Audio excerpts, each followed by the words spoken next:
So what am I doing over here in Indianapolis? I am working the PRI Trade Show. I used to work for this company. The winner of the 24 Rolex at Daytona. It's really, really nice to have Tasha back home because it's always nice to have everyone that you love at home. We're two hitchhikers. We met while hiking Mount Baldy with mutual friends, wasted no time, got engaged on a frozen alpine lake, got hitched, and have been adventuring together since. We're embarking on a new adventure of living big in a tiny home. Let's see how this goes. Adventure awaits.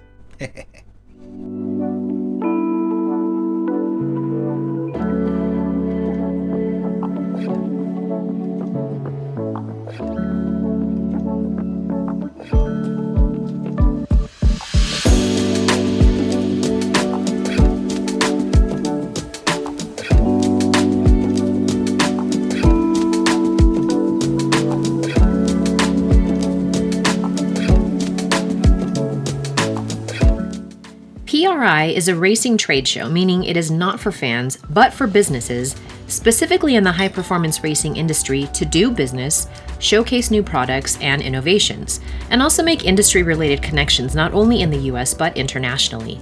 It was and still is the world's largest racing trade show. The exhibitors are mainly manufacturers, and the attendees who walk the show must be qualified to prove they are in a racing-related business. So what am I doing over here in Indianapolis? Well, I am working the PRI Trade Show. So for those of you who are in the high performance racing industry, I used to work for this company many, many moons ago, and I am here to work the trade show. So I'm currently on the show floor. It is day 3 of exhibitor setup, so there's lots of equipment, boxes, carts rolling around, and I'm taking a quick walk on the floor because things are setting up fast. Tomorrow the show starts, and today is expected to be a very busy day where I'm over at exhibitor registration. So we are in charge of making sure that all of the exhibitors have their correct badges so that they can get on the show floor yeah, just be ready to go for tomorrow morning. So it's good to be back. So this used to be the old stadium before the city of Indianapolis expanded, and now they have Lucas Oil Stadium. So over there is all of the trailer setup. So I haven't been over there yet. I've only been here, but it's crazy. I remember when the old stadium was here.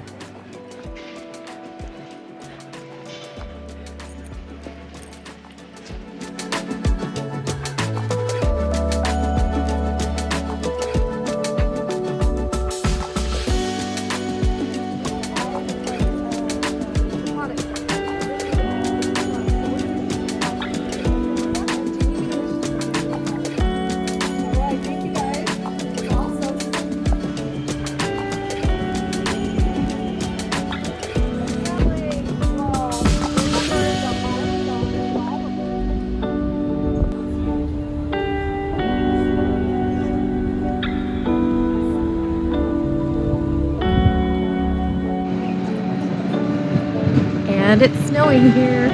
It feels like Christmas time.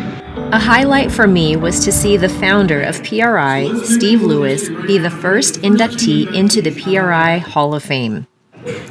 Our first inductee is the whole reason why we are all here, because he had a vision of what the performance racing industry could be. And none of this whole room, this whole week, does not happen without the vision of the great Steve Lewis. Steve not only founded PRI back in the 80s, but became a mentor to so many of us who began working for him in Laguna Beach in our early 20s. So much time has passed, but being here felt like it was all just yesterday. And a couple of exhibitors said, we don't need a consumer show, we need a trade show. So they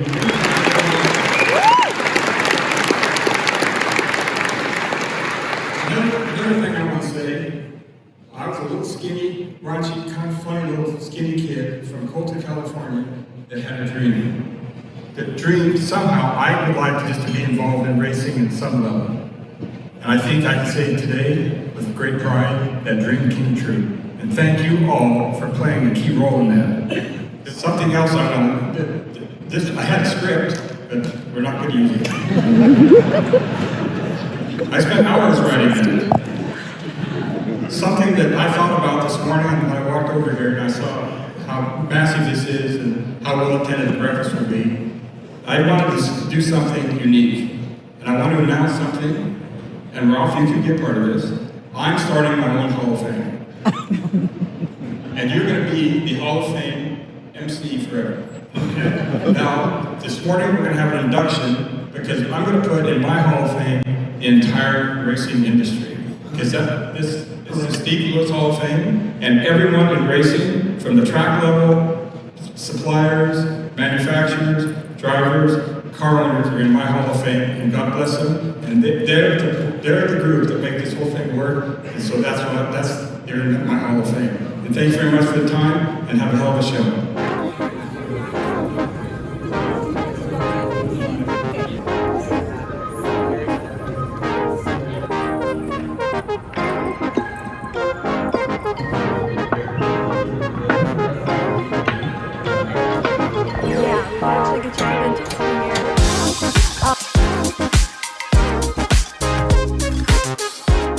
So this number 7 Porsche that is hanging up upside down behind me is actually the winner of the 24 Rolex at Daytona. So yeah, they got it here, and not only is it here, but it's hanging upside down. Glad I wasn't in charge of that project.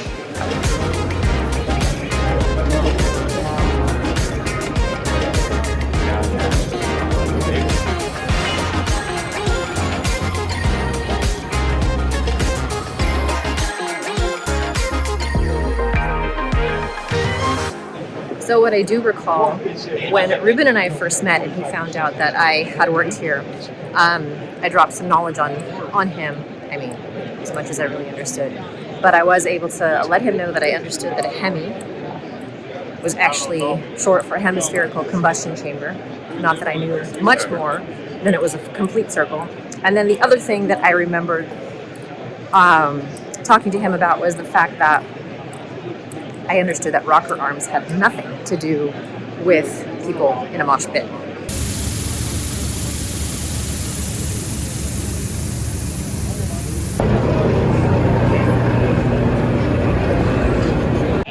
And this is what's happening in the new stadium. We have this whole sim racing arena back there.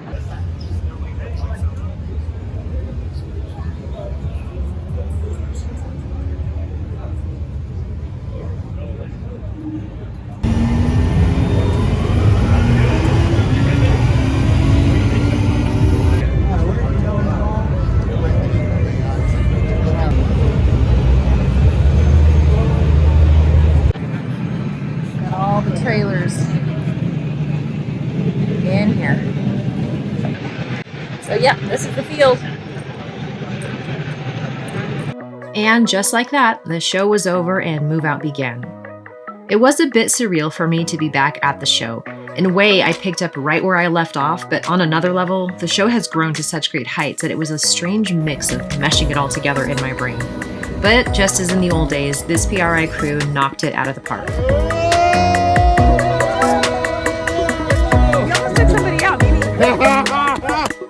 It was so awesome working with a lot of the old crew, meeting the new crew, and bumping into a lot of people who were part of the good old days.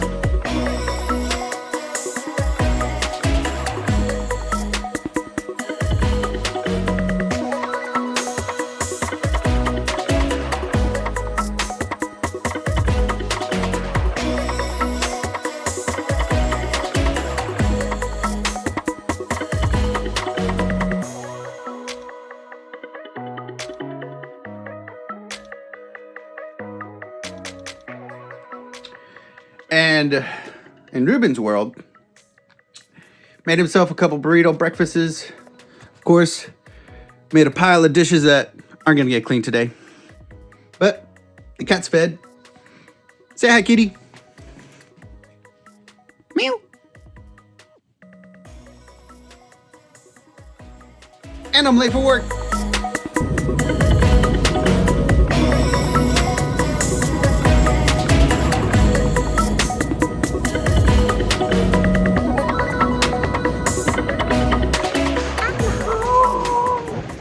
Well, almost. Still have about an hour and a half to drive.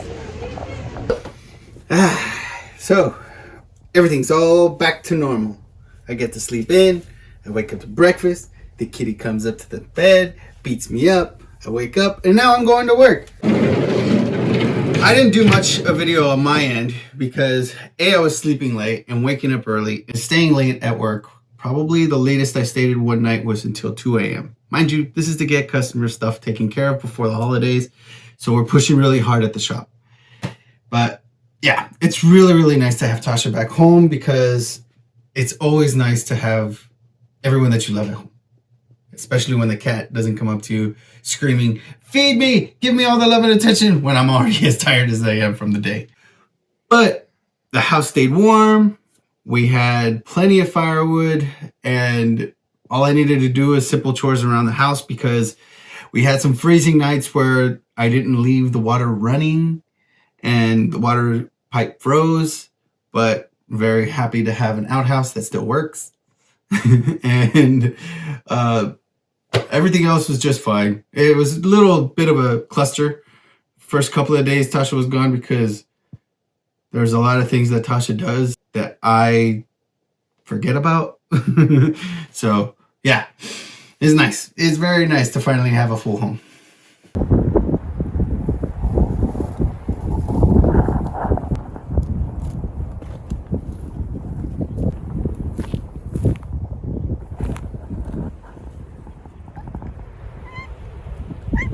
Ready to go in?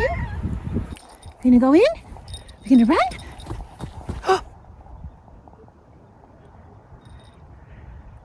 Let's go, come on.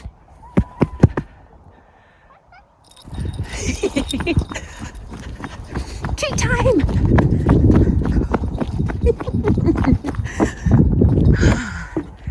Ready for some treats? Treat time, little one? Ready? Ready, sweet? There we go.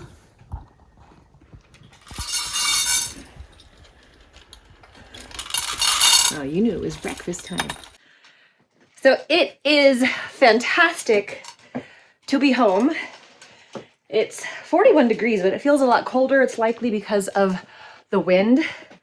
But yeah, Ray and I just went for a little walk and she ran back inside because the wind got a little bit strong and she wanted to eat.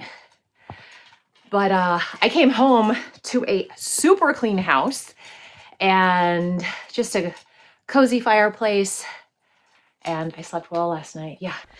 And Ruben did say that it was in the teens quite a bit while I was gone, so he went through a lot of wood, and I processed a lot of wood that way he wouldn't run out. Thankfully he didn't, but because he went through so much, we need to process some more. So I plan to do that today. And yeah, I haven't baked any sourdough. My starter needs to be refed, so I'm gonna make some sourdough bread today and get everything just back into gear. So I'm home. It was great. It was a great time over there, and it was fantastic to see everybody and spend time with everybody. But it's so good to be home. Hey, treat, come in. Putting it up here. Come get it. Good girl. Good girl. Our little one-eyed wonder. Well, family, that wraps up this week's update. It had absolutely nothing to do with Homestead in the Making, nor anything to do with tiny home living, but we started documenting what we're doing simply to share with you what we're doing. And what we did this week was what we're sharing with you. Hopefully that made sense. Yeah, Ruben was just too busy to do any projects here, and I was out of town. So I was able to get a little bit of footage. Hopefully it's enough to create somewhat of an interesting video update for you all. We wanted to also share with you, why I was gone and the world I used to work in. And I am very appreciative to have been invited back to help out for the trade show this year. It was fantastic. It was a great show. It's grown so much, and it was just great to work with everybody again and see old familiar faces and meet new people. It's just such a great family to be a part of, even if it's from far away. So thanks, PRI. And also I'm happy to have been there to see Steve get inaugurated into the first ever PRI Hall of Fame. That was very special. He was a huge mentor to a lot of us, especially professionally. So we're hoping, we have a lot of projects on the list to do, and we are hoping to get to a couple this week. But like Ruben said, it's really busy at the shop. So we'll see how much we get done. I have some catching up to do with Christmas stuff. That is next week. So if we don't have a full episode on Monday, please have a Merry Christmas, and we'll have an update for you all soon. But anyway, thank you for watching. Thanks for joining in. Thank you for being here. If you're brand new, let us know what you thought in the comments below. Are you a racing fan? Did you know about PRI before I documented the little that I did? It's actually a really cool part of the racing industry, and it's nice to see it from a different vantage point now. And looking back, yeah. Anyway, I could ramble on for quite a while. So it's good to be home. Thank you for watching, and we'll see you all again soon.